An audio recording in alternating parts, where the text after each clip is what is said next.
بصوا، في مجال الصحة النفسية بالذات أي غلطة مهما كانت صغيرة ممكن لا قدر الله تؤدي لمصيبة. بس هنا بقى السؤال المهم، مش بس إننا نقول إزاي نصلح اللي حصل، لأ، السؤال الأعمق هو إزاي نضمن إن ده مستحيل يتكرر تاني. النهاردة هنشوف مع بعض دليل عملي خطوة بخطوة بيجاوب على السؤال ده.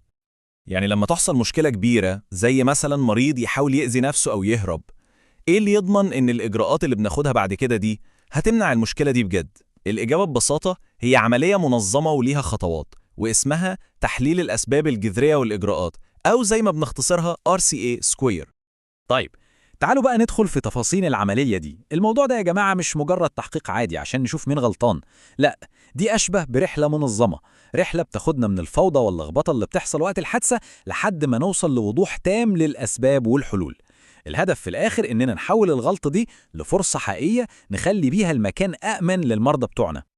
العملية كلها على بعضها كده عبارة عن 5 خطوات أساسية. أول حاجة بنجمع كل الحقائق والمعلومات بالظبط زي ما المحققين بيعملوا. تاني خطوة بنمسك المعلومات دي ونحللها عشان نوصل للسبب الجذري للمشكلة، مش بس الأعراض اللي باينة من بره. تالت حاجة بنبدأ نصمم حلول وإجراءات تصحيحية تكون ذكية وفعالة. رابعاً طبعاً بننفذ الحلول دي على أرض الواقع. والخطوة الخامسة ودي بقى اللي بتفرق، هي إننا لازم نتابع ونقيس ونشوف هل الحل اللي عملناه ده نجح فعلاً ولا كان مجرد كلام على ورق.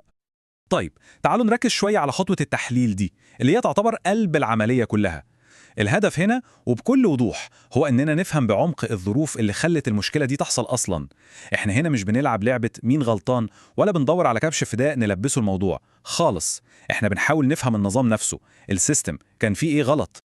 طب بنجمع الحقيقة دي إزاي؟ خلونا نتخيل مع بعض السيناريو. عندنا مريض متصنف إنه عالي الخطورة وحاول يهرب. هنا بقى فريق التحليل مش هيقعد في مكاتبه ويقرأ تقاريره بس، لا طبعا، ده بينزل بنفسه على مكان الحدث، يشوف الأوضة، يفحص الشبابيك والأبواب، يرجع للملف الطبي بتاع المريض وتقييمات الخطورة اللي اتعملت له، والأهم إنه بيتكلم مع كل الناس اللي ليهم علاقة بالموضوع، من أول التمريض والأمن لحد المريض نفسه لو حالته تسمح. كل ده ليه؟ عشان نرسم صورة كاملة زي البازل كده لكل اللي حصل بالظبط، ثانية بثانية. والجملة دي حطوا تحتيها 1000 خط، لأنها بتلخص فلسفة الموضوع كله. بدل ما سؤالنا يكون إزاي الممرض ده ما خدش باله ونوجه صوابع الاتهام، السؤال الصح بيبقى ليه كان طبيعي بالنسبة للممرض ده إنه يتصرف كده في الوقت ده؟ يعني إيه الضغوط اللي كانت عليه؟ يمكن كان في نقص في عدد التمريض في الشفت، يمكن كان في جهاز إنذار عطلان شاغل تفكيره. هو ده بالظبط التحول من ثقافة اللوم والعقاب لثقافة الأمان والتحسين. تمام، كده فهمنا ليه، عرفنا الأسباب الجذرية. نيجي بقى لخطوة الإجراءات والحلول، وهنا لازم نقف وقفة، مش أي حل وخلاص.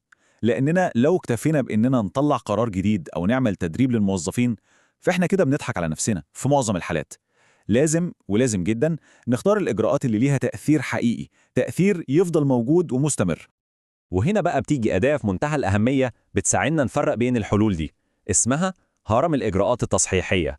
تخيلوا معايا هرم كده، تحت خالص في القاعدة دي الإجراءات الضعيفة، زي إيه؟ زي التدريب أو تغيير السياسات. دي ضعيفة لأنها معتمدة على إن الناس تفتكر وتلتزم. وكل ما نطلع لفوق في الهرم الإجراءات بتبقى أقوى. الإجراءات القوية دي هي اللي بتغير في البيئة أو في تصميم السيستم نفسه، لدرجة إنها بتخلي الغلطة صعب أو حتى شبه مستحيل إنها تحصل أصلاً. عشان الصورة توضح أكتر، شوفوا المثال ده. إيه المشكلة؟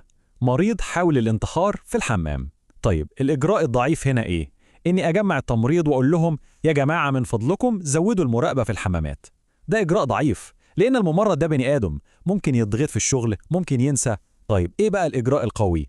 إني أغير تصميم الحمام نفسه، أركب أبواب بتتفتح لبره عشان لو المريض قفل على نفسه من جوه، أغير المقابض والدشات بحيث ما يقدرش يستخدمها في إنه يشنق نفسه. شايفين الفرق؟ هنا أنا صلحت السيستم نفسه، فخليت المشكلة أصعب بكتير إنها تحصل تاني.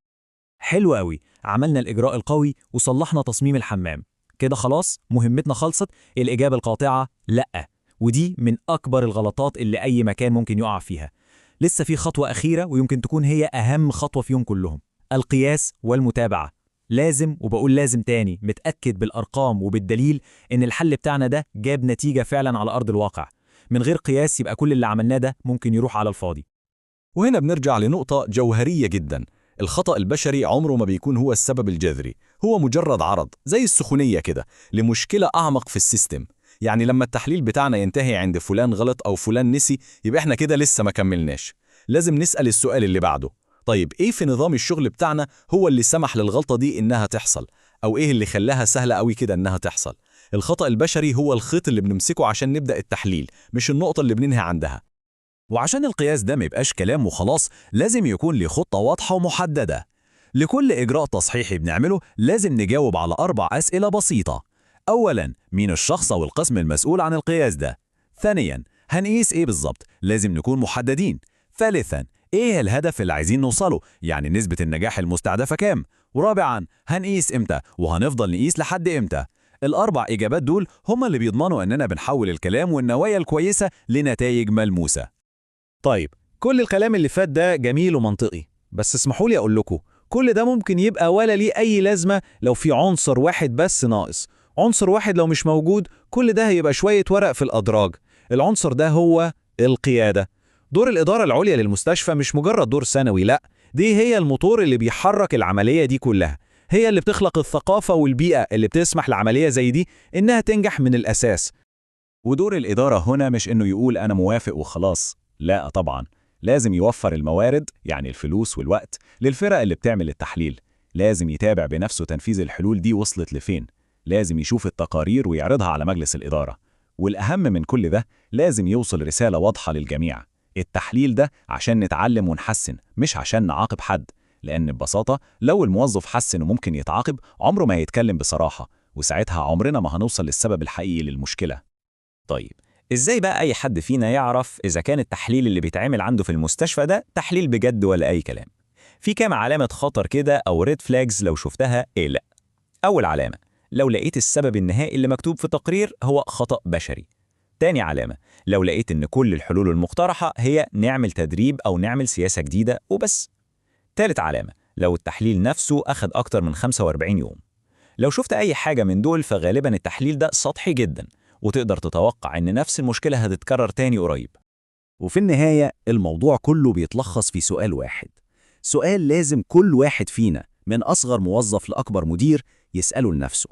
المرة الجاية لما تحصل مشكلة، أول سؤال هيجي في بالنا هيكون مين اللي غلط عشان نلومه، ولا هيكون إيه الغلط اللي في السيستم بتاعنا عشان نصلحه؟ الإجابة على السؤال ده هي اللي هتحدد إذا كنا فعلا بنبني مكان آمن للمرضى بتوعنا، ولا مجرد بنستنى المشكلة الجاية تحصل.